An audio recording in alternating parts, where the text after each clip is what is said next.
Good evening. चलिए आज हम लोग बात करेंगे हार्ट की डिसीज के बारे में। जैसा कि आप लोगों को मालूम, मॉडर्न लाइफ स्टाइल में हार्ट के ऊपर बहुत ज़्यादा लोड रहता है और बहुत सारी बीमारियां हैं जो कॉमन मैन को फेस करनी होती है। तो आज हम जानने का प्रयास करेंगे कौन कौन सी कॉमन डिसीजेज हैं हार्ट की और कैसे उनसे बचा जा सकता है। ठीक है ना, कैसे उनसे बचा जा सकता है और हम ऐसा क्या कर सकते हैं कि जिससे कि हार्ट हमारा हेल्थी रहे। अगर हार्ट आपका हेल्थी रहेगा तो निश्चित रूप से जीवन यापन करना बहुत आसान होगा। ठीक है ना। तो ये एनसीईआरटी टॉपिक है और एनसीईआरटी के पेज नंबर 287 288 पर इसका जिक्र है, इसको याद रखना। और इसमें मेनली हम लोग 3-4 कैटेगरी का जिक्र करने वाले हैं, 3-4 कैटेगरी के डिसीज का जिक्र करने वाले हैं। सबसे पहले हम लोग बात करेंगे high blood pressure, tachycardia, low blood pressure और उसके अलावा हम बात करेंगे ब्रेडीकार्डिया के बारे में। फिर हम बात करेंगे कोरोनरी आर्टरी डिसीज के बारे में बात करेंगे और कोरोनरी आर्टरी डिसीज के बाद फिर हम लोग बात करेंगे किसके बारे में, एंजाइना पैक्टोरिस के बारे में बात करेंगे। और एंजाइना पैक्टोरिस के बारे में बात करने से पहले हार्ट फेलियर, उसके बाद हम लोग हार्ट फेलियर के बारे में बात करेंगे और फिर कुछ ऐसी टिप्स मैं आपको दूंगा जो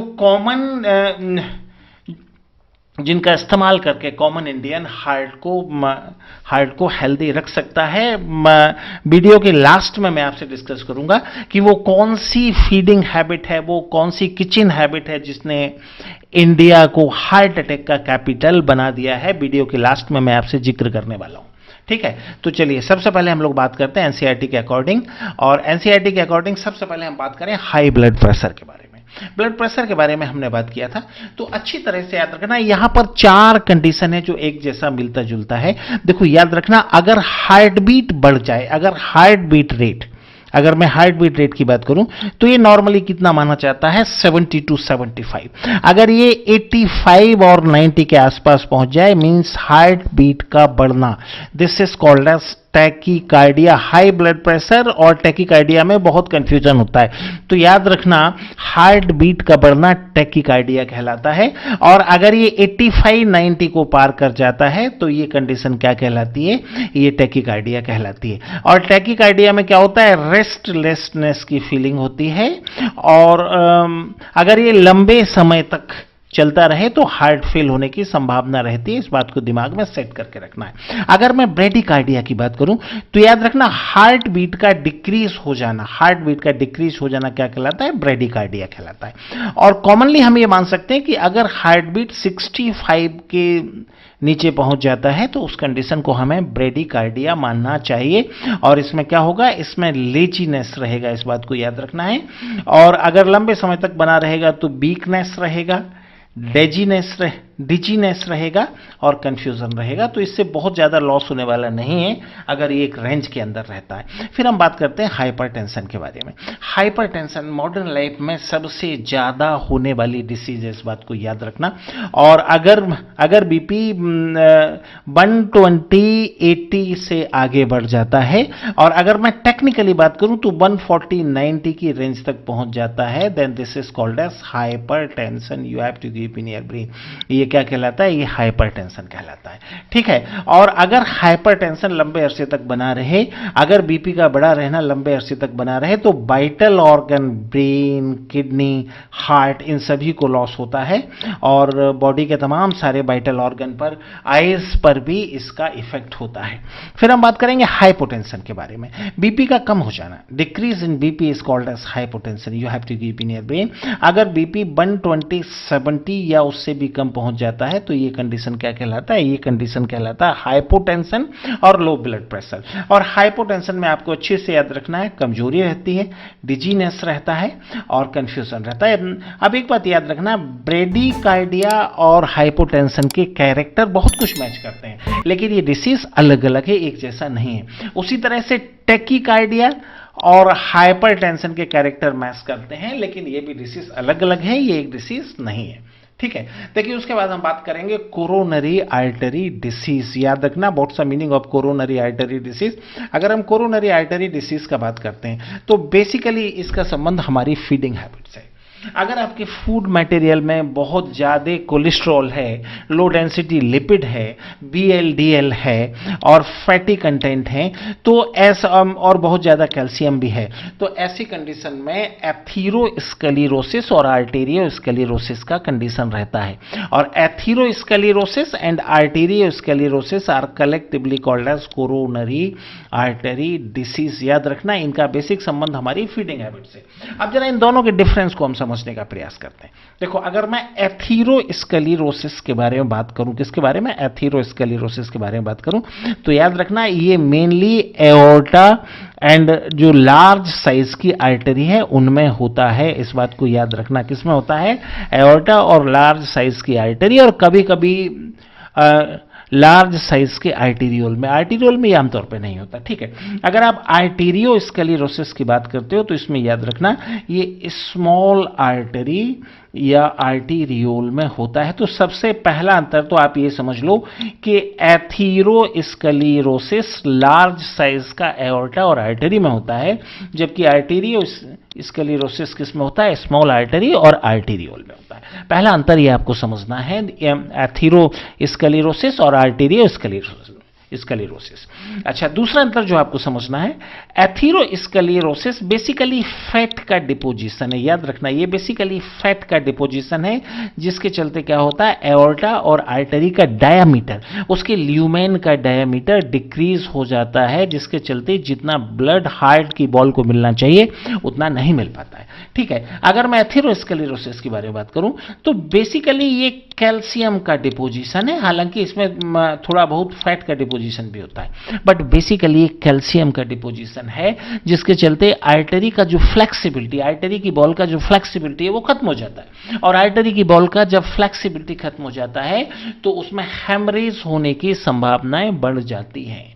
इन दोनों डिसीज के बारे में डिटेल हमने यहां पर एक चार्ट में दिया हुआ है, जिसको आप देखेंगे। और इसमें जो बात आपको याद रखना है, खास तौर से ये प्राइमरी फीचर दोनों का याद रखना है। एथीरोस्क्लेरोसिस में narrowing of lumen due to deposition of C2F2 means calcium, cholesterol, LDL, BLDL, fat and fibres is there. ठीक है, वाइल इन आर्टेरियोस्क्लेरोसिस में क्या होना है? Hardening of wall of arteriole due to deposition of calcium. तो ये आपको खास तौर से याद रखना है। ठीक है, फिर उसके बाद हम बात करेंगे किसके बारे में? एंजाइना पैक्टोरिस के बारे में। कोरोनरी आर्टरी डिसीज का जो अगला स्टेप है वो क्या कहलाता है? Angina pectoris. अगर फैटी कंटेंट का, LDL का, BLDL का डिपोजिशन हार्ट में चलते रहेगा, कोरोनरी आर्टरी में चलता रहेगा, तो चेस्ट पेन की शुरुआत होगी। और चेस्ट पेन की शुरुआत क्या कहलाती है? This is called as angina pectoris. You have to keep in your brain, ये एंजाइना पैक्टोरिस कहलाता है। ठीक है, एंजाइना पैक्टोरिस का मतलब यह है कि हार्ट की सेल को, खासतौर से कार्डियक मसल्स को जितना ऑक्सीजन का जरूरत है उतना ऑक्सीजन नहीं मिल पा रहा है। क्यों नहीं मिल पा रहा है? क्योंकि कोरोनरी आर्टरी नैरो हो चुकी है, कोरोनरी आर्टरी का डायमीटर डिक्रीज हो चुका है। ठीक है, फिर बात करें हार्ट फेल के बारे में। तो जब हम हार्ट फेल के बारे में बात करते हैं तो याद रखना जब हम हार्ट फेल के बारे में बात करते हैं तो याद रखना 3-4 कंडीशन कुल मिलाकर हमारे सामने आती है। थोड़ा सा हम लोग बात करें हार्ट फेल के बारे में और हार्ट अटैक के बारे में। ठीक है, तो याद रखना 3 टर्म यहां पर है। पहला टर्म कौन सा हुआ? Heart attack. ठीक है, दूसरा कौन सा हुआ? Heart fail. और तीसरा टर्म कौन सा होता है? Cardiac arrest. ये तीनों का थोड़ा सा हमें यहां कंपैरिजन करना है। ठीक है, जब हम इनका कंपैरिजन करेंगे तो याद रखना हार्ट अटैक का सिम्टम क्या हुआ? इसका सिम्टम हुआ acute chest pain due to deposition of fat cholesterol. मतलब एथीरोस्क्लेरोसिस और आर्टेरियोस्क्लेरोसिस जैसी कंडीशन के कारण हार्ट की ल्यूमेन का कम हो जाना, जिसके चलते उतना ब्लड उतना ऑक्सीजन हार्ट की मसल्स को नहीं मिल पाता जितना मिलना चाहिए। This is called as heart attack. अगर मैं हार्ट फेल की बात करूं तो हार्ट फेल में याद रखना हार्ट फेल का मतलब क्या होता है? हार्ट उतना काम नहीं कर पा रहा है जितना बॉडी की जरूरत है।